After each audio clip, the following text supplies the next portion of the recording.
Last season's race at Williams Grove was an emotional one for Proudfoot. And while he's knocked out 4 wins in a row and is undefeated this season, Brandon can't let himself get complacent. A loss on home soil would surely sting that much more.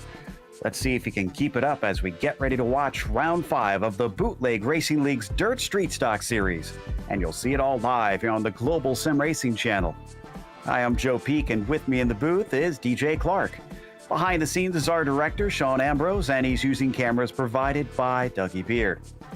Williams Grove is one of the most historic dirt ovals in America. To learn a little bit more, let's head to our track guide.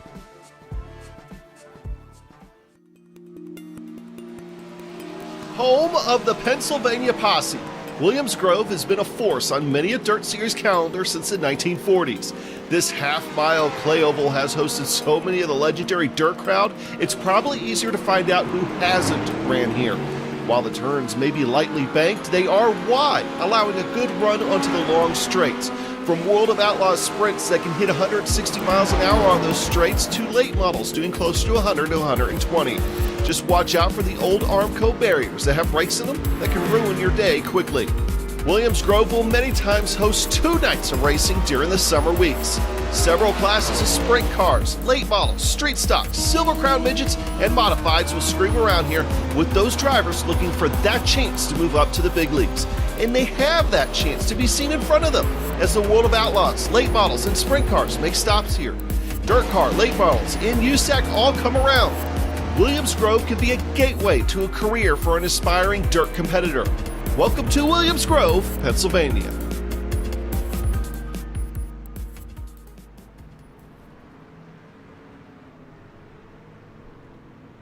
DJ, this is definitely among the more unique of the dirt ovals here on iRacing. It's almost seems like a bit of a Martinsville for the dirt cars. Indeed, Joe, it's a little bit like a paper clip, and as you said, it is very unique to come around here. The longer straightaways than we're used to seeing on a dirt oval means that the braking and getting the car slowed down for these turns is a lot more of a priority. Wouldn't be surprised, therefore, if we see a lot of guys favoring sort of a middle lane here, coming down too low, coming in through 1 and 2. Well, you run the risk of hitting some tractor tires, and coming down through 3 and 4, there's a fence right there that is just begging to catch you out. However, because of these long straightaways, I do think we'll be able to see some pretty good opportunities for passing. Relatively narrow corners here, but that doesn't mean you can't get going too wide, especially slinging a slide job into the first part of the corner. One way or the other, this is really a driver's test of a circuit, and it's really going to challenge all of our runners out here today. No doubt about that. If we look at the championship, because as I mentioned, Brandon Proudfoot is yet to lose this season. He's getting that decent gap built up partway through, up to 52 points over Northcutt. Rafferty holding on to third, and we've got a very close fight between Castle and Shepard for that 4th position. Only 5 points between the pair of them. As for tonight's event, going to be slightly different here, DJ. Well, yes, it is, Joe. It is round 5, and as we said before, we are running the dirt street stocks out here today, those big, old, heavy beasts. And now this is the change for the season, as some of our regular viewers will notice. 2 cars, and only 2 cars from each heat are going to advance. Everybody else is going to the consolation race, and only 18 cars will make the A main feature. Well, folks are in luck, though, because we've got 14 out on the track right now, so it looks like everybody will make it. But this is where the change comes in for today. Because of the extended length and lap times here at Williams Grove, it's going to be a 30-lap feature, not the 40-lap that we are used to seeing. And as always, it is a fixed setup league, so this is all down to driver skill today. Yeah, and it's certainly going to take quite a bit of that skill at this track. This may be one of the more difficult ones that we have here on iRacing on the oval side of things. We have something special for our viewers, not from Jim Revis here, but from Brandon Proudfoot, who we've talked about a lot, and that's because he considers this his home track, has actually run races here in real life, so it's something special to him. Well, he didn't get to run, but he actually got to go and see a recent race. We got a few pictures that he took to show us the real thing. This is from Beer Hill, as it's called by the locals. That's turn 3 the entry there that he was able to watch from, but then was able to get down onto the track. Get us a few photos, of course, of the surface. Went to watch the World of Outlaw sprint cars show up that night and put on a great show, I have to imagine, especially the speeds I would think they'd be hitting by the time they hit these corners. Oh, most certainly in World of Outlaws, obviously being those winged sprinters, not as much nearly liftoff coming through the corners with the increased downforce on the top of the cars. So it must have been a great show. You can see there that side-by-side with Brandon taking everything. That, of course, from the world-famous Blue Bridge on the backstretch here. But you can really see, just as I was talking about there, nobody in real life either wanting to go too high here around Williams Grove. Is a little bit of progressive banking, but for the most part, you want to stick it to the mid or the low line. Yeah, even though those late night shots, nobody really taking that cushion all the way up to the barrier. It just doesn't quite get that high up as we wait for the rest of our warm-up session to finish up here this evening. As was mentioned, a slightly smaller field than what we had in the last couple races, only down to 14 drivers. But the good news is that we won't lose anybody to the cut, of course, as we ride on board, watching them head through 3 and 4 past Beer Hill. J.R. Shepard, who we're on board with, is just giving chase on John Wilson, and a little bit of that slicked up line starting to form already in the warm-up. Yeah, and drivers will actually be able to use that to their advantage on the turn-in on the corners. Not having a lot of grip there is going to mean that if they can plant the tires just right, should allow them to get a little bit more slide than they should. There's not a lot of slicking in coming on the exit of the corners right now, and that's really where drivers need the most grip. So that's going to be helpful for now. Checking out of the back here of John Wilson's machine, you can see just how much he is having to saw at that wheel coming out of the exits of 2 and 4 to get that car straight and sent around the right way. Yeah, that's one thing that I'm quite curious about now that they have the newer tire model that the drivers keep saying doesn't like to go sideways as much. You get more speed from keeping it pointed forward. How do you do that at a track like this with such tight turns? Well, what you've really got to do, Joe, is bleed speed coming through the corner. You're going to have to really dab the brakes a little bit, as we watch Ryan Seneca there doing a great job of it. What it is you've got to give a little bit of dab of the brakes coming into the corner. That slows the car and gets it into a really good slide. There's the on board with Seneca as well. Not the best exit there, trying to run that low line. But if that's how you're able to do it, bleed that speed around to the corner, it should allow you to really get a nice jump and start to get on the throttle heavier and heavier and progressively heavier through the exit of the corner. You don't want to run the risk of wheel spin off of the line because of the long straightaways. It can really come out to bite you. Starting to see it drift up a little bit there in turns 1 and 2 as the line gets higher. A bit wider in those first couple corners than it is around the last bit. You can see the narrowness through this one with a bit of railing to the inside as well, whereas the 1 and 2 has those tires down at the bottom. Always like to get to see dirt drivers running in that VR to kind of see where they're pointing their head and watch them go through the corners. So far, decent for Seneca, but the warm-up not really giving him the times that I'm sure he wanted as he's sitting down in 11th. Maybe he's got more when we hit the qualifying, which will happen in just about a minute and a half's time here today. Rafferty actually holds the provisional fastest lap in this warm-up session. If he can do that on Proudfoot come the race, that could be an advantage that he'll want to definitely try and hold on to around this place. And these Jim Beaver Esports guys just don't quit, because Revis rounds out, actually, no, I take that back. It is 4 of them, Bobby Hayes. So it's not just a top 3, it's a top 4 for JBE drivers here in the warm-up. That does not bode well for everybody else. No, it doesn't. I will say, though, some of the latecomers here, like Justin Morton and Todd Liston, they did come in late, so didn't have the advantage of a fully green track to run on. So that may play a little bit of back and forth when it comes to actually getting some good times down. We've seen many, many times guys not getting the fastest times in practice, but once qualifying turns on, they can get a little bit more speed. I I see a few drivers have to take that free repair tonight at some point, especially based on previous experience us covering races here for the BRL. Potentially could have some bent sheet metal with tight confines and that fast entry into slow corners, as the 21 of Revis going just a little bit high, but looks like he's done and parking it anyways and done with his warm-up session. Just about 10 seconds left for that, and then everybody will get 4 laps to try and set their fastest time. Could wind up being quite important to have that track position around here, especially to try and stay out of trouble for sure. But with the sun giving a beautiful sunset here for us in the middle of Pennsylvania, we are set for some great action here at Williams Grove Speedway for round 5 in the Bootleg Racing League Dirt Street Stock Series, as we now switch over to the racing session, or excuse me, not the racing session, the qualifying session, rather. And let's see who has got that 1 lap pace today. Let's see, indeed. We're going to start things off with Todd Liston in the 87. Todd get a little squirrely there coming off a 2, but he's got to line it up here. You can see him running a little bit of a higher line through here. That's just to maximize as much speed off of the corner as he can, so when he crosses this start-finish line, he is going at full tilt.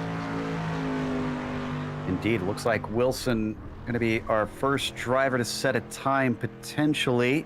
If not, it could be Belkey as well. As they come around through 3 and 4. Again, they get 3 laps or 4 laps each to try and set a time. Very shallow into it for Wilson. He's going to smack the wall, and that will cost him a lap time. In fact, he'll park it.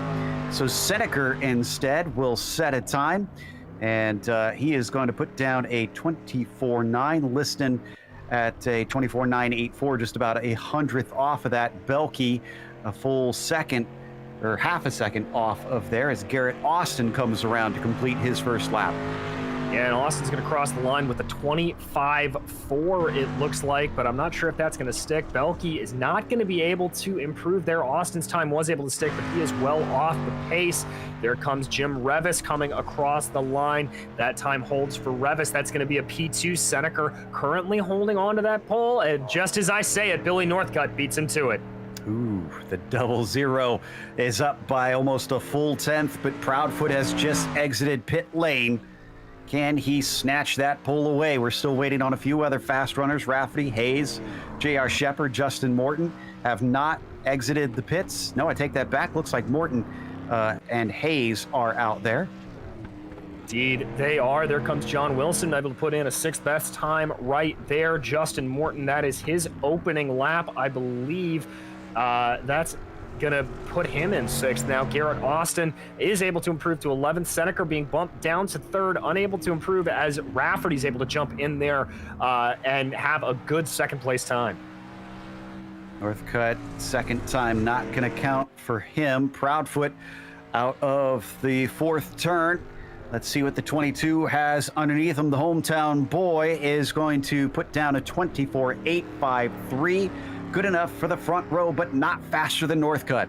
Well, he'll have a couple more laps here to try to get that car wound up. Let's see if Jim Revis has anything left in him. I think he's got about 1 more lap left. No, he is out. Looks like J.R. Shepard now is going to put in his time, and that looks very good with a 24.7. Wow. J.R. Shepard takes the pole. Could he finally break his duck here and get that first dirt win? Proudfoot continuing on. 2nd lap, not going to be quicker. His 3rd time around as he's halfway through this qualifying. Revis looks like he is not going to be able to improve on his first lap time. As Brandon Proudfoot comes down, the 22, still shy of his quickest time. Is this last one going to do it for him? He's been shoved down to 3rd. Not going to be happy with that, but here comes Bobby Hayes. Is he going to be able to improve on a 25.1? No, he is not. J.R. Shepard still sitting at the top of the charts right now. He's looking very, very good. Shepard not able to go any quicker, but he's still about half a tenth ahead of Northcutt, who crosses and is 2/100ths shy of his best time. So Northcutt also not able to take that pole position bonus away. Bobby Hayes once again, and no, that 25-1 will stand for him all the way down in 11th for Bobby Hayes, who seems to be struggling today. Yeah, Hayes just doesn't look to have the pace that we're used to him having. And a bit of a surprise to see Brandon Proudfoot a full 10th off the pace at his home track. You see him there trying a little bit of a slider line to see if he can maybe just get that in, feel it out a little bit better. We always talk about how much of a rhythm driver Proudfoot is, so maybe he's just feeling it out. That's actually everybody who is able to set a time. Qualifying is done. Morton improved on his final lap, but did not gain any positions from it. Proudfoot went with his first lap as his quickest one of that qualifying session. Just a couple seconds left, and then we'll be moving on over to the first heat of the night here. Again, only the top two will automatically advance to the feature as they now start to grid up. Our first heat will have a mere 5 drivers, with J.R. Shepard starting on the pole. Bobby Rafferty will be P2, and Revis starts from 3rd. John Wilson will be lining up in P4, followed by Austin Belke in 5th. And they are just about all lined up and ready to go on the front stretch. We'll get 2 pace laps behind the iRacing pace truck, and then a short 6-lap heat here. Welcome to the Bootleg Racing League Dirt Street Stock Series. If you're joining us for the first time, you are in for some fun for sure. And this night especially might cause a little bit of chaos, but it should be entertaining at the least. Most certainly, Joe, and I think for this particular first heat, somebody's going to be going home sad here with the new rule changes only to advance, and we've got 3 favorites out here that we're used to seeing at the top end of the grid in Shepard, Rafferty, and Revis. So one of those guys is going to have to start from the middle of the pack in that B main consolation. So that's something to watch for. Also something to watch for as J.R. Shepard decides to start from the outside lane here. That is his prerogative as leader. Interesting. So wonder if some of the drivers have found that a high entry and then cutting back down low is the way to go, and he wants to make sure he is not pinched down into that first corner. They'll come back around. Pace truck will let them go, and Shepard will try for a heat win. That is something he's done before, of course, but is still yet to get a full feature win. And you will see that pace truck peel off early as they have that pit lane entry to the inside of turn 3. There it goes. So Shepard has control. Have to imagine he's going to try and straight shot this turn 4 exit. Waiting for it, and there he goes. Green flag is out for the first heat of the night. J.R. Shepard with a fantastic jump over the 77. Little side-by-side between Wilson and Revis. Wilson the long way around, carrying much more speed, but he gets balked on the exit. Here comes a 21 back at him. Yeah, indeed. This is going to be some side-by-side here between Wilson and Revis, trying to see what they can do. That's Bobby Rafferty popping up to the high side, seeing if he can get anything done. That's going to be Revis on forward as Wilson gets very squirrely coming out of 4. Beautiful example of a slide job there from the 21, just covering off the exit of the 75. But right now our 2 advancing drivers are Shepard and Rafferty. The bad news is JR has been blinking a lot in this first heat. I'm hoping that clears up by the time we get towards the feature, but he leads the way as we now complete lap 2. He has indeed, and I've got to say here that Bobby Rafferty being very aggressive on the turn into turn 1. Now he's going to go down low, see if he can get anything on J.R. Shepard. Momentum's going to push that 98 forward a little bit. See if we have such another aggressive. Yeah, there it is, almost sending the car completely sideways before he gets it lined up to be able to take that line through 3 and 4. Rafferty really wheeling that 77. Climbing all over the rear spoiler of the 98, that's for sure, as his teammate in the 21 pokes his nose to the inside, both of them favoring the bottom line in 1 and 2. Flying down into 3. Nobody's been able to phase J.R. Shepherd quite yet, despite the 77 getting very close at times. Yeah, definitely trying to pressure as much as possible, and it looks like he normally has a better run through 3 and 4. Now everybody's going to choose to go up on that middle to high line there of our leading trio. Only 2 laps to go. White flag at the line. Looks like there that Rafferty didn't get the jump that he wanted. Gap up to about 3 car lengths as they go into 3 and 4 for the penultimate time. He's got to be careful. Revis could try and pull a quick one on him. Maybe get a slide job to the inside of one of these corners. You see the white flag being waved by Barney as they chuck it into 1 and 2 one more time. Revis can't get it in there, so Rafferty stays safe for this one and will still advance if he can hold on to this second place. J.R. Shepherd sitting pretty, but unable to gap anybody in this field in these 6 laps.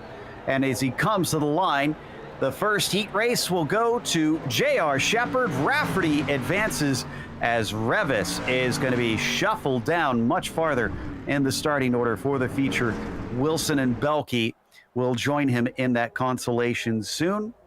We're now going to switch over to the second heat race of the night. Another 5 cars taking to the track, and it's Billy Northcutt who starts on the pole. Justin Morton will be P2, as Todd Liston is going to start 3rd. And 4th, it'll be Bobby Hayes, followed by Garrett Austin in the back in 5th. Everybody quickly out there, so the pace truck is already on its way. The sort of unofficial rival to the JBE team is the Dirt Pandas, Billy Northcutt, racing for them. Love to see Justin Morton get some of those Total Downforce Racing guys out here a little more as well. See if he can get some of his teammates to join in. But looks like another outside call for Northcutt as he switches on the backstretch with the 9. Yeah, that looks like the preferred starting line there. That very distinctive livery for Northcutt coming up to the high side. So that worked out well for J.R. Shepherd, and I can guarantee you, Joe, that all of these drivers are watching each other to see what they're doing. So if the shoe fits, wear it. That's what Northcutt's doing, starting high. Yeah, gotta think that everybody is gaining intel from watching to see, especially what the fast guys are doing. Who is able to make passes and where? How do they do it? What line do they take? And how smooth can you be around this paperclip of a dirt oval? Looks like we're gonna go green this time by. As they come down the back stretch, the 0 of Billy Northcutt is gonna be given control. There goes the pace truck. Is he gonna get a jump over Morton? Or will Morton be able to react quickly enough? He's waiting on it, and now he goes. It's not the greatest of starts. Northcutt, though, looks like he is going to be able to clear Morton down to the first corner. No, Morton trying to go hard to the very inside, but it's slow through that bottom line. Doesn't get him into the lead, but he at least holds on to the back of Northcutt. He does indeed. I thought for a second there that the 3rd place car of Bobby Hayes was going to be able to have a challenge, as that is the 87 of Todd Liston going very high in the background. Morton now about equidistant in between Northcutt and Hayes, so this is another 3-way battle for the lead here, it looks like. I'm very curious to see if the 13 of Hayes is genuinely out of position from his qualifying, or if that was his maximum pace. If he's out of position, he should be trying to attack Morton at some stage to get that 2nd place away and have a better starting spot for the feature. Along the backstretch, it is half a second from P1 to P2, P2 to P3. It is indeed. Ooh, a little bit of a bobble there mid-corner for Justin Morton. I think he got a little caught out by Northcutt. That caused him to check up. As you see, Northcutt setting the fastest lap of the race. So now, Joe, as you talked about, this is go time for Bobby Hayes to see if he can put the pressure on the 9. He's trying to put the pressure on. He's keeping him relatively close. In fact, he's now closer to Justin than Justin is to Billy. Boy, it seems like Billy likes to really dip the tires out into that cushion and to the loose dirt and gunk, which can help you if you just flirt with it, but I'm surprised he's letting them go as deep as they do. Yeah, as am I. It seems a little bit high for what I would expect to be running. Normally, you'd want to have those rear tires pushing up against the cushion and using that to propel yourself through the corner, but just not exactly what I'd expect, but that doesn't mean he's running it wrong. We're right on board here, though, with Bobby Hayes, who's still all back on the number 9. Ooh, and he came very close to that outside wall, ducks down low. Don't think that was the line that he intentionally wanted, but I think he clipped the barrier. White flag waves, and Northcutt with a handy gap of about 1 full second. This is much farther away from the chasing cars that we saw. Oh, contact in the back, Joe. That's Liston and Garrett Austin, both able to get the cars going, but they are going to wind up in the consolation anyways. Is our leader here in the heat. Oh, and into the wall in the background. That was Justin Morton slapping the outside. Northcutt takes the win. Morton still manages to advance, and Hayes now down to the consolation. Just didn't have the pace. No, he really didn't, and he was blunted a little bit. That contact that you mentioned there, that was caused by Hayes checking up and Liston getting into the back of him, so he definitely caught some damage there at the end. Sun continues to set, and now we are down to a mere 4 cars in this heat. It is Brandon Proudfoot who starts on this pole. Ryan Seneker will be to his outside. Behind him, it's going to be one of the newcomers here in this series, Jesse Osborne, followed by one of the old-timers, Joe Segala. Last heat, so who's got the pace here? Top 2 really going to want to have a decent finish, because otherwise they will be gridded up at the very back of the consolation race. And it is shorter now, keep in mind. It is only 8 laps for that consolation race. So time to try and improve their positions for the feature grid spot is going to be very narrow. Yeah, it very much is. So they're going to have to really be pressing as much as humanly possible here. Okay, as they head around, Proudfoot has not moved to the outside yet. Will we see him do so? Again, he's got a lot of experience at this track, both in real life and in the sim.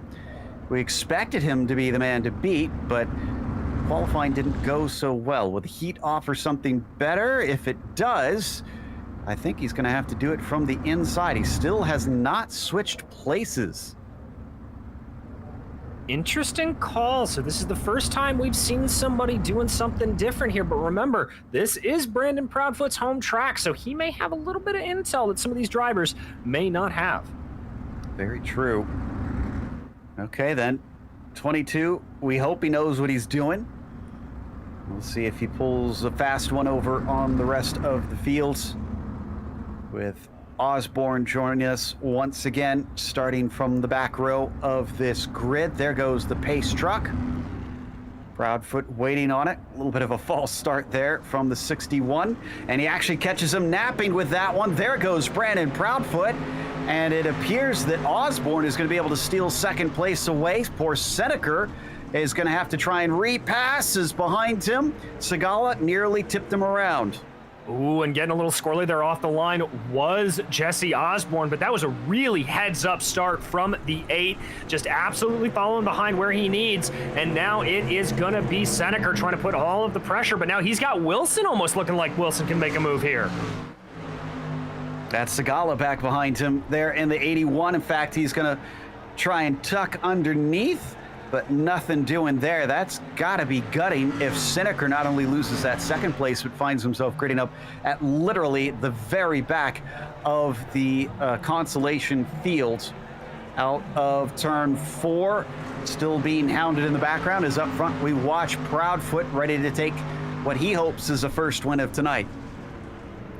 Yeah, setting the fastest lap of the heat as well for good measure. The 22 looking very, very commanding. There you can see in the back, Segala starting to challenge Seneker, getting a little bit of a crossover there. He's going to dive it down. Ooh, but has to check up a little bit. Wanted to go for the slide job, but just didn't have the overlap. He's getting close, though. If I was Seneker, I'd be a bit nervous here. And he's going to try it again, but it seems like that slicked up line just doesn't have enough grip where he needs it.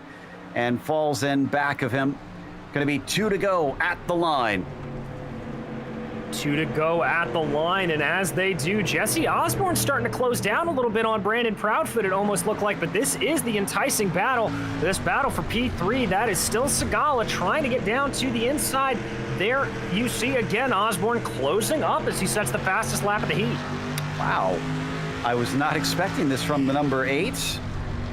He's going to get the white flag this time by. If he does manage to get by Proudfoot, it'll have to be an aggressive move. He looks underneath coming off of 4 and isn't able to accelerate away. Some blinking from Proudfoot on the front stretch.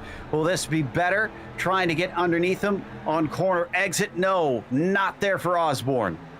Just didn't quite have the grip to do it, but here he comes into 3. Let's see if that number 8 has got anything. That's a little bit of a defensive slider there from Proudfoot. Proudfoot off the final corner and takes the victory, but narrowly over Osborne, who also advances behind them. Seneca, Segala are getting ready to take to the track once again because we are off to the heat races. And what will our B main look like? Well, up at the top of that grid, J.R. Shepard, excuse me, no, that's our feature pole sitter. Jim Revis, rather, is going to be the pole sitter for this one. Bobby Hayes starts in P2 as Ryan Seneca will be 3rd. And then it is John Wilson rounding out your first half of the field. In 5th, it's Garrett Austin, followed by Joe Segala, and making up that back row of tonight's B main, it's Austin Belke and Todd Liston. Remember, 8 laps instead of 6 for this one. Appropriately, 8 cars as well. So, let's see here. Who has got the speed to make up for a poor heat race? Who is it a fluke for? Who genuinely belongs in here to try and set their starting position for the feature in a few moments' time? Bobby Hayes up there, along with Jim Revis. That's 2 big ones for me, DJ, that I think may be streaking away from the rest of the field as soon as that green flag flies. Indeed, Joe. Those are 2 that I'm definitely watching for. And the other thing that we're going to have to keep in mind is this is a lot of cars out on track in a tight vicinity. We haven't really mentioned it today, but the dust that these cars pick up when they're running around a dirt oval like this, thanks to some of the new modeling features of iRacing, it's going to be a little bit harder to see for these guys in the back. Could that cause a little bit of a problem for the likes of Segala, Belke, and Liston? And not only here in the consolation, but once we get to the feature 2 and we have 14 drivers on the track at one time, that'll not be a fun day for those towards the back of the fields.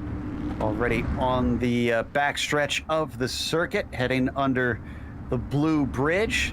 Bobby Hayes looks like he is raring to go, just staying right beside Jim Revis. Yep, and he's going to start down on the low line. So here we go, Joe. Pace truck pulls off. And it's an early start for Revis, who starts from the bottom. Green flag is out. Looks like Hayes is going to be able to slot into 2nd place. It's a battle for P3 on the high side. Wilson, low side, Seneca. He can't find the grip on all that blackened dirt. So the 61, will he back out of it? Or is he going to try it again here into 3? Looks like it's going to be the latter. He's going to try it again, but there's contact between the 2, and that is, unfortunately, Ryan Seneca off into the barriers. But up front, Jim Revis beginning to streak away a little bit, it has to be said. And no caution. So Seneca is going to take a tow. He will start from the very back of this field, it appears. And up at the front, Jim Revis has Hayes back by about 0.6 of a second. First real battle is for P3. Well, there was as Segala smacks the wall. That'll allow John Wilson to claim that spot. Yeah, Wilson able to move his way up there. He'll be happy with that, running in P3, running a very, very low line. It has to be said, right on board with Todd Liston here. That is directly in front of him, Joe Segala and John Wilson just up the road. Down through 3 and 4 once again. We are down to 5 laps to go at the line. Revis has been in control with Bobby Hayes, trying to keep him honest here at Williams Grove. Once again, some battling between Wilson and Segala back in 3rd place. The man with the front row seat is Todd Liston. Yeah, Liston doing a good job of just sticking his nose where he wants it to be. A little bit of a tag on the wall there for Liston, but I don't think that's going to hurt him too much, trying to carry some momentum around the outside, get the overlap on the 75 of John Wilson. He's trying for it, but it's not quite there yet. Doesn't look like he may have chucked that one in a little too hard as the car got quite sideways there through 1 and 2. On board with Todd Liston. Down below, Wilson still favoring that shorter line around the corner, and it actually fares decently until they get down the straight here. We can't see it, but Wilson fell back rapidly. Yeah, he really did. Something just absolutely killing his momentum there. Let's get ready to cross the line here for 2 to go, but they are still side by side, are Liston and Wilson. That's going to be the 87 of Todd Liston carrying a little bit more momentum. Oh, even having a look ahead of him at Joe Segala there for a second, carrying some good speed through 3 and 4. Wow, so things are suddenly getting tight, but up in front of it all, Revis still has control with Hayes just roughly 0.8 of a second behind him. Down on the bottom side, you could see John Wilson trying to get back onto the racing line, but he's not being allowed to. Now it's not just Liston, but also Garrett Austin behind him, who just won't let him in. No, that low line really coming to the detriment here of John Wilson, just getting past left, right, and center, unfortunately. But we got to focus in on Jim Revis here, who has taken the white flag and continues to lead. Looks like a bit of redemption here for the 21, although I imagine he would have wanted to started higher up the grid. But green flag, or checkered flag rather, victory for Jim Revis in the consolation race. Hayes second, podium rounded out by Segala, Liston, Austin, Wilson, Belke, and Seneker. Your remaining cars in the consolation race. As now, DJ, we head to the warm-up where everybody's going to try and feel out what's changed since they were last on the track.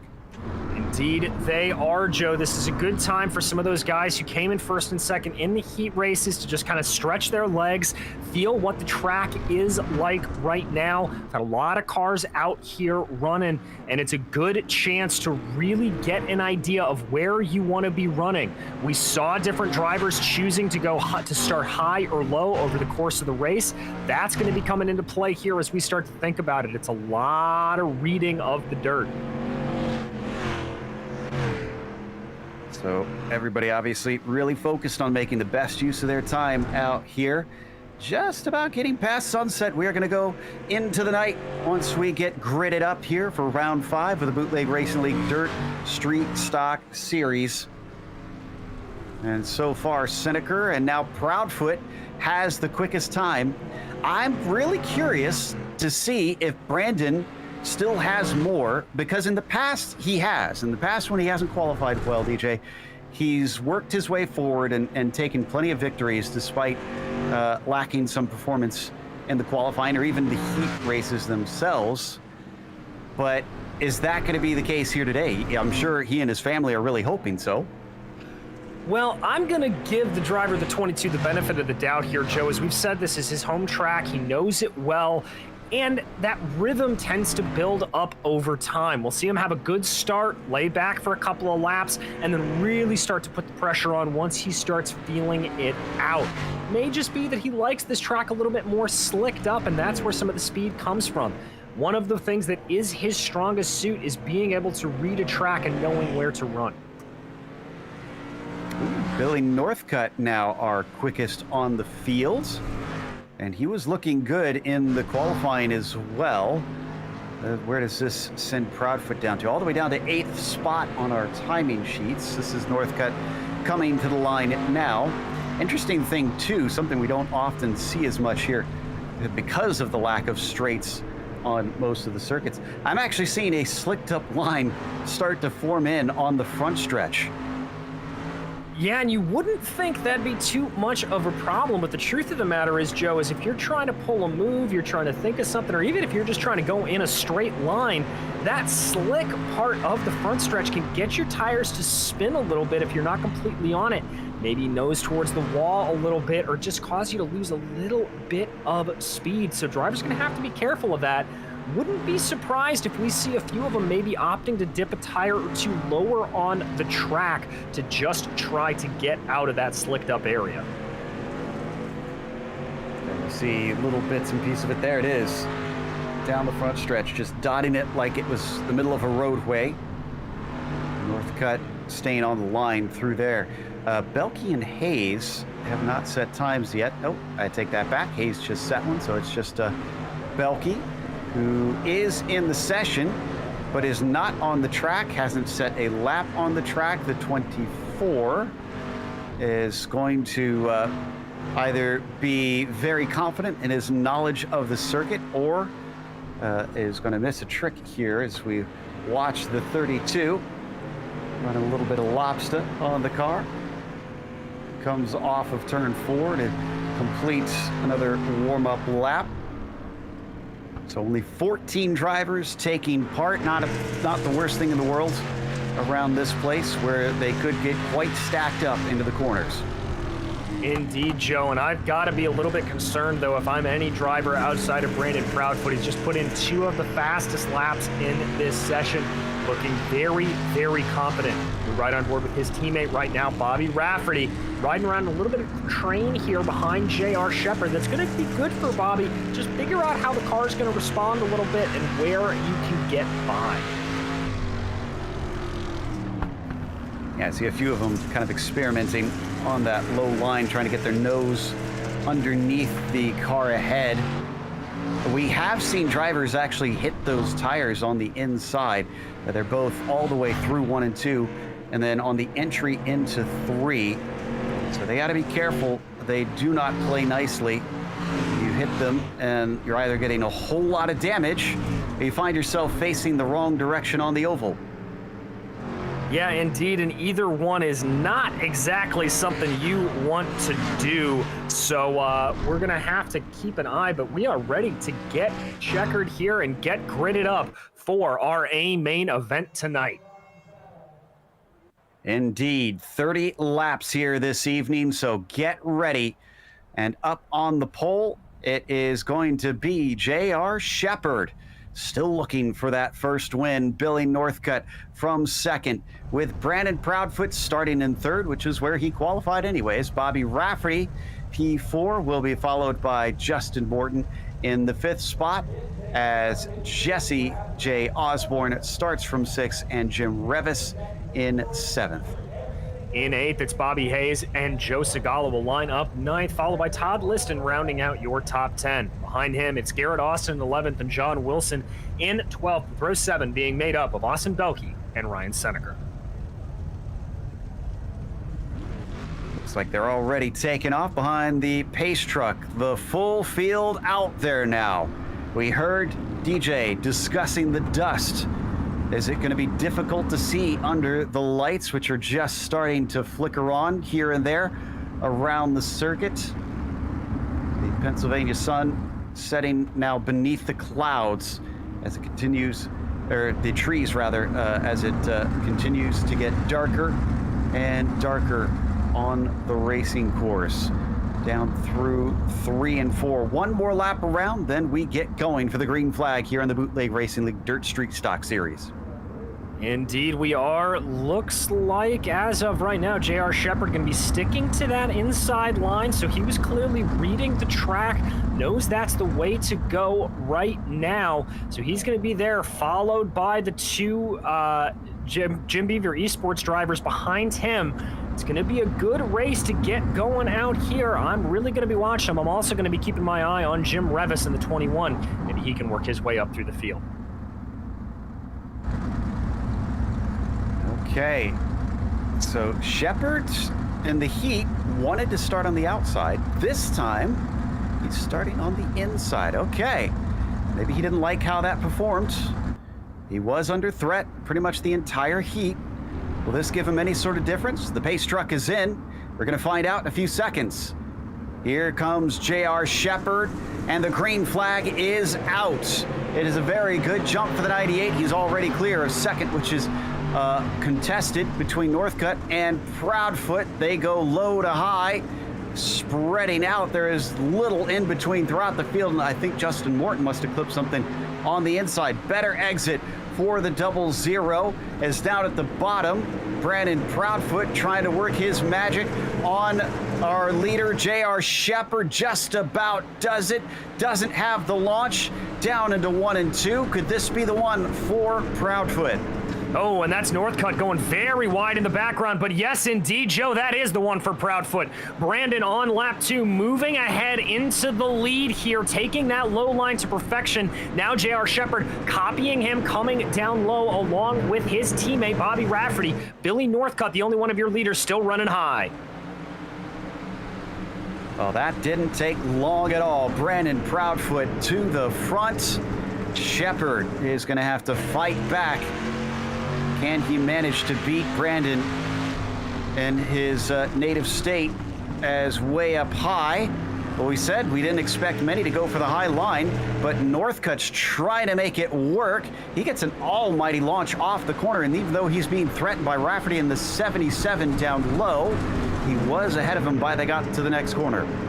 Is indeed, and as you mentioned, Joe, he's really pushing that car up into the gray, almost using it as a slick line with very little grip on those rear tires, but a big clobber of the wall there for Billy Northcutt on the entrance to turn 3. Oh, and one in the middle on top of it. He loses some pace, but not all of it. Rafferty still losing ground despite that from the 0. Now down through 1 and 2. Can he finally get this one back? Northcutt is certainly not letting it slide. No, he's not, and Rafferty's keeping up a good fight as well. Looking out the back of Billy Northcutt's machine right there, you see Jesse Osborne stalking a little bit, trying to see what he can do. These two drivers are just parallel all the way around the track. Great camera angle there as you see the launch into turn 1. Watching them fan out. And it's interesting to see the two extremes going on. I'm not seeing very many drivers, DJ, that are trying the middle at all. It's either you're way up top, you're way down bottom.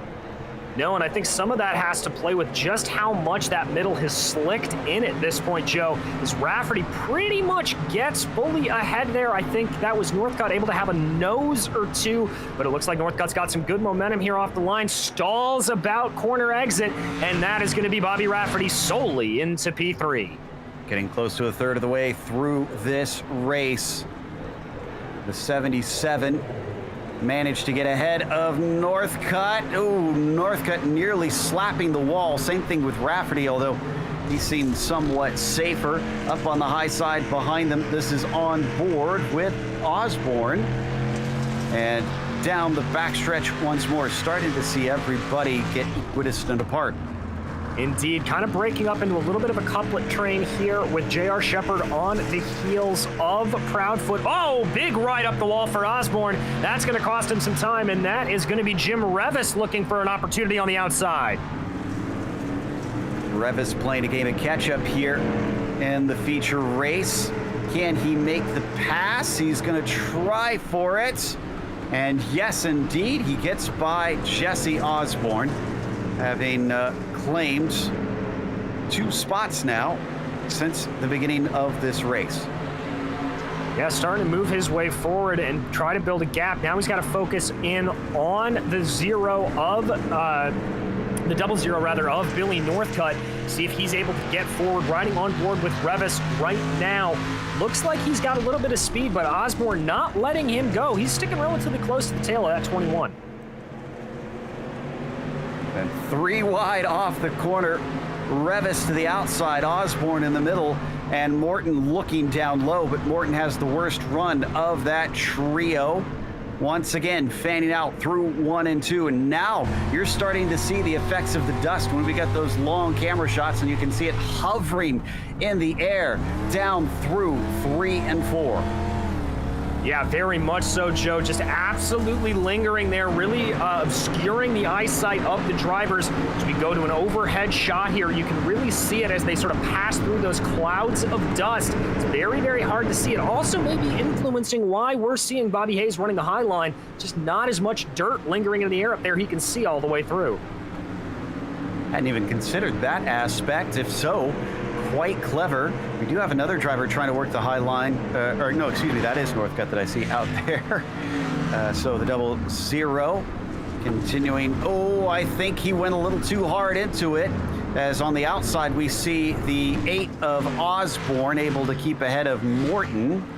But last time into turn 1, Billy Northcutt looks like he got a little scared and had to jab on the brakes even harder into that corner to keep from sliding into the Armco. Yeah, indeed he did. It definitely cost him some time. You see him all the back off the Bobby Rafferty now. But there we watch Osborne as he is now under attack from Morton. It's got to be said, he's got some quick laps here. He's got some speed, but it looks like he's just lacking consistency, and that's kind of forcing him back through the field. Absolutely. As we check in with hometown hero Brandon Proudfoot, the bad news for his fans is that J.R. Shepherd has been holding on and hasn't lost a lot. The good news for J.R. Shepherd fans is that J.R. Shepherd is holding on to Brandon Proudfoot, but how about Bobby Rafferty back in that 3rd place? This really is still a race. It's still all up for grabs. Yeah, very much so, though. There you see Rafferty flirting a little bit with that outside Armco, running a higher line through 1 and 2, or through 3 and 4, rather. That's back down to the inside here for 1 and 2. I'd venture a guess to say that it looks like Rafferty's closing down a little bit on Shepherd in this last lap. I think you might be right on that one. As we watch from on board Bobby, you can see they get up to nearly 100 miles an hour, even in these street stocks, as big and bulky and slow as they can be sometimes. Able to carry that momentum off the corner. A little bit of side-by-side between John Wilson and Segala, but I think Wilson might come away with it. He's got a nose ahead currently. Yes, he does. Riding that high line, there is Liston above him. Trying to push up a little bit is Wilson, trying to just see if he can force it. It's going to be them getting beat a little bit. There they go through 1 and 2. Still holds an inside line, thinking maybe he could do something into 3 and 4. And now the middle line for Liston there, excuse me, for Wilson there. But now he slots back in the line, decides he's going to have to give up the ghost on that. No, he is going to try and go down low one more time. But the acceleration on that low side not cooperating.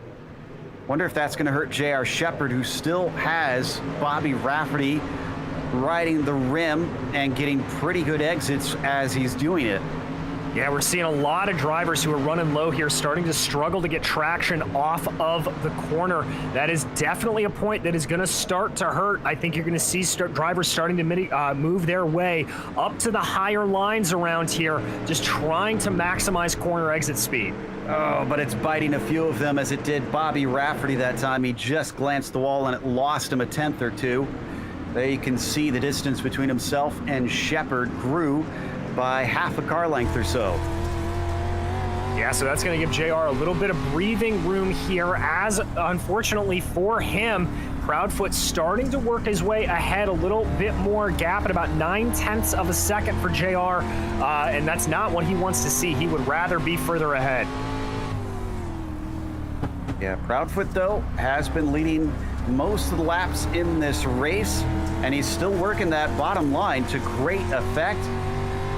From his teammate and that 77, we could see the two of them up in front, and unfortunately Shepherd is not looking likely for the victory right now based on pace. He might have to hope for a yellow here at the end to give him a chance on the restart maybe.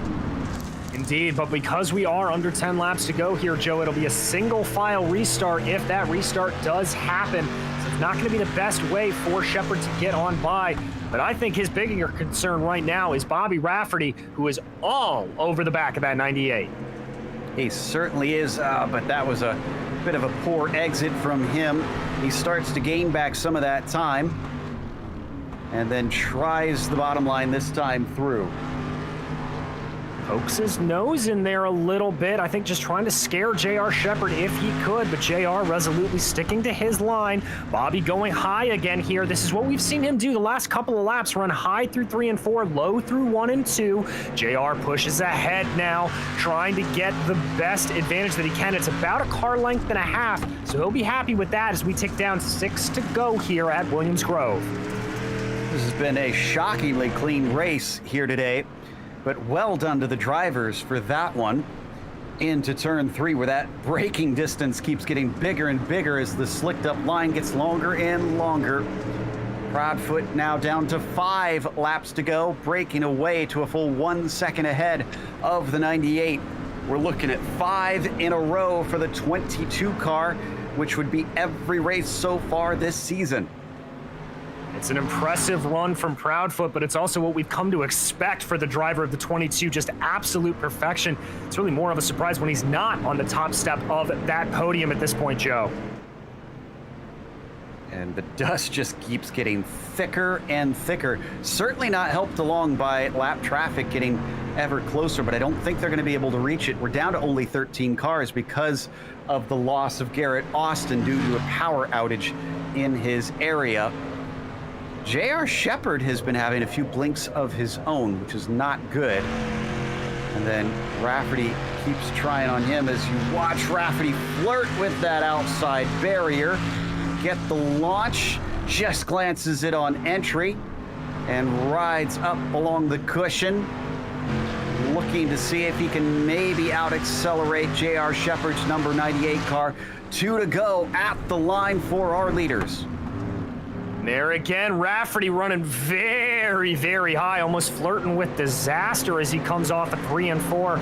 Gap's about a car length as they cross the line with 2 to go. Rafferty's really going to have to put the moves on here if he wants to get that second place away from J.R. Shepard. Credit to him. The 77 has only lost a little bit here and there. He's still close behind them. Billy Northcutt, sadly, has not been able to do much from his end either, as he's been stuck back and forth just outside of the podium. White flag being waved for Brandon Proudfoot. 1 to go.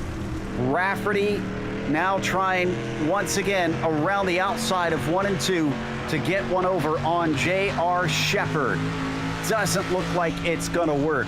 Our championship leader of Brandon Proudfoot on home soil will get yet another win at Williams Grove here for the Bootleg Racing League Round 5.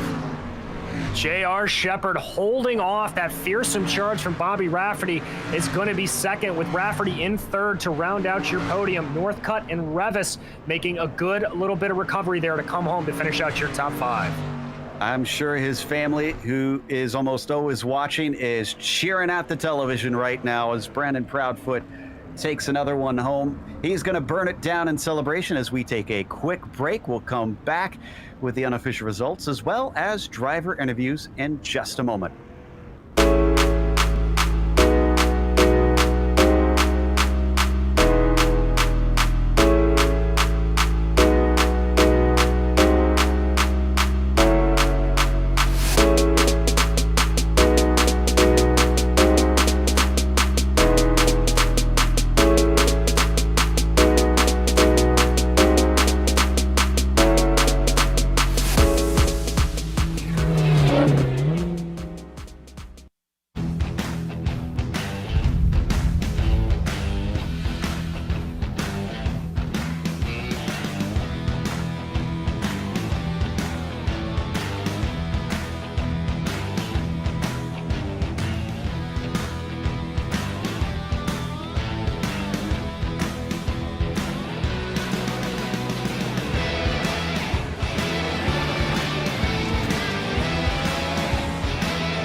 Welcome back to Williams Grove here in Pennsylvania for round 5 of the Bootleg Racing League Dirt Street Stock Series, and Brandon Proudfoot is celebrating another victory here. J.R. Shepard took the pole position, took his heat weight race win, and started from the pole in the feature, but it just wasn't meant to be, and he wound up second best again. Bobby Rafferty rounded out that podium in third, with Billy Northcutt falling back a little bit himself, struggling for race pace.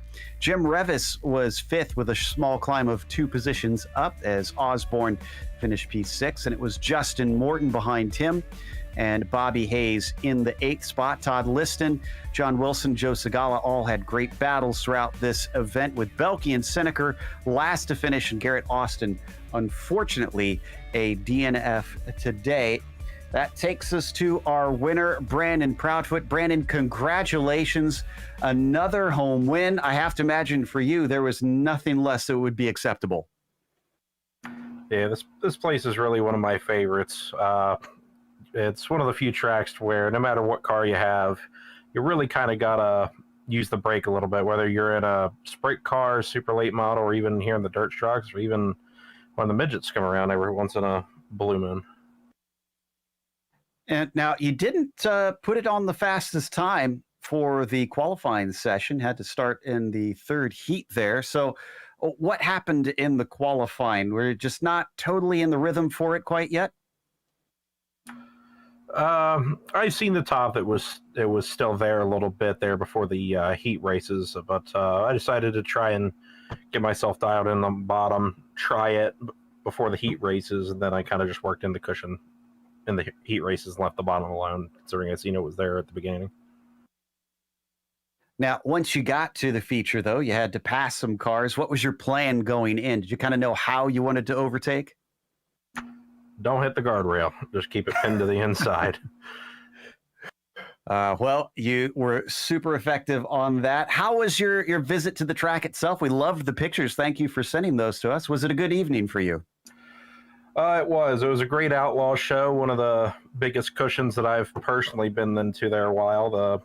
Didn't get too close-up pictures, but cushion was about 1.5 feet tall, and there was a few guys that ended their nights with a few broken shocks, some blown tires from just blowing out the sidewall trying to run the cushion. But Friday night it broke down very similar. Lance DeWeese, I believe, if I remember, went from 17th to 2nd, doing just what I did here in the feature, running that bottom. But Saturday night was kind of what it was there for us, to where it that track got real black, but the cushion was a lot taller in real life compared to what it was for tonight. But blast for sure, and for anybody that has the opportunity or hasn't been, get yourself there on a Summer Nationals night. It's a completely different experience, and Beer Hill is nothing like you will ever experience anywhere else. It looks like a fun time. I hope to get there someday. Congratulations, Brandon, and looking forward to seeing you next week. Thanks, guys. Brandon Proudfoot, your winner here today. Up next, DJ's caught up with J.R. Shepard. Well, JR, you started off the night great with the pole position, but Bobberty pipped you on lap 2. From that point on, a heck of a job defending from Rafferty. Talk us through the race, my friend. Yeah, this is a this is a track that I really enjoy, kind of like Brandon, just because there's a lot of driving to it. You can't just throw the car in there and hit the cushion and get the car to stick. You have to drive it, especially with the brakes. So it's a lot of fun having that, and I'm really surprised that I was even able to throw down a lap that I didn't qualify. And so that was not something that was expected, but just hit everything right, and that got me the pole. But Brandon's racecraft is just so good that I'm nowhere near that at this point. So I've got a lot to learn, and enjoyed spending some time behind him, just trying to see what I'm doing a little bit different and what I need to improve on. Well, I'd say that's a pretty good way to do it. And obviously about halfway through the race, the pressure started coming from Rafferty. How much was that changing your style, driving defensive, or were you just trying to run your own race at that point? Yeah, I wasn't worried about it. I knew Bobby was catching me, and knew he probably had a little bit more speed than I did. But I was just running my same line and trying to focus on hitting the bottom. I figured eventually he'd get me on top, but I think the laps just kind of ran out there. Well, we head from the big paperclip to a little bit of a smaller one next week at Lernerville. Obviously, a different kind of challenge there. How do you think your chances are going to go there? Typically ran okay on the smaller tracks. One of my biggest problems is not firing off fast, so I've got to figure out what I need to do different there, and some of it's just not understanding which line to take early on. So a little bit of work to do there, but yeah, hopefully we'll have a good race there. I hope it's a track that will get multiple grooves working, because seems like we can put on a pretty good show when that happens. I know we're certainly looking forward to it. It's one of my favorite that you guys run on. But JR, a great second place here today. Anybody you'd like to thank? Yeah, just thanks to the Bootleg Racing League, giving us a place like this for guys like me to try to come and learn each and every week. It really means a lot, and it's great to have. So appreciate that, and thanks to everything that you guys do at GSRC. You guys do a great job and really make us look good each and every week. So appreciate it, guys. Well, thank you, JR. That was your second place finisher, JR Shepard. And now Joe Peak is caught up with our third place finisher, Bobby Rafferty. Newly dubbed Bobberty here in the booth. As Bobby, you seem to have pretty good pace there in the heats and in the qualifying, and then in the race, you just suddenly couldn't quite get past JR Shepard. What was keeping you back behind him? Honestly, I would love to say, I was faster than him. I could have ran down. JR was just flat out quick tonight. I am so proud of him. I got to start figuring out qualifying, and I gotta get my stuff together here, because it seems like ever since I blew a virtual motor at Knoxville leading and walking away, I've had a gigantic gorilla on my back, and I can't shake him. It's honestly starting to get a little bit depressing. How much weight do you put on the mental aspect of racing? Is that a big part of it for you? Do you need to get yourself in the right space before you go racing?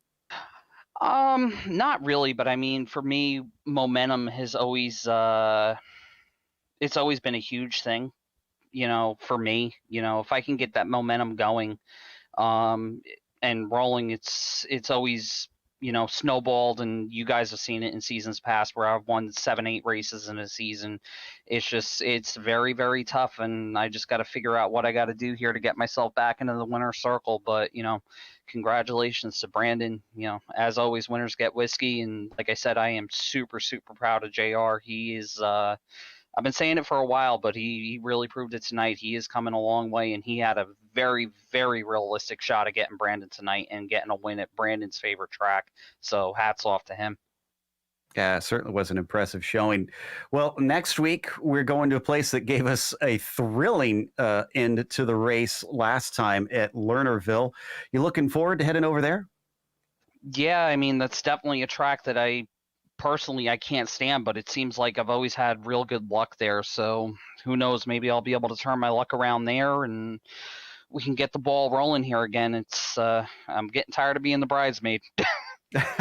You and many other drivers, I think. Well, congratulations on a podium at least, Bob, and hopefully we'll get to talk to you some more over in Lernerville. Thank you. And let me just thank our sponsors, Fissile Bourbon, G-Coin, General Tire, Polaris Razor, Vision Wheel, Sans Racing Fabrications, Chris Leone, the Motorsports Drop, everybody that helps us put this deal together.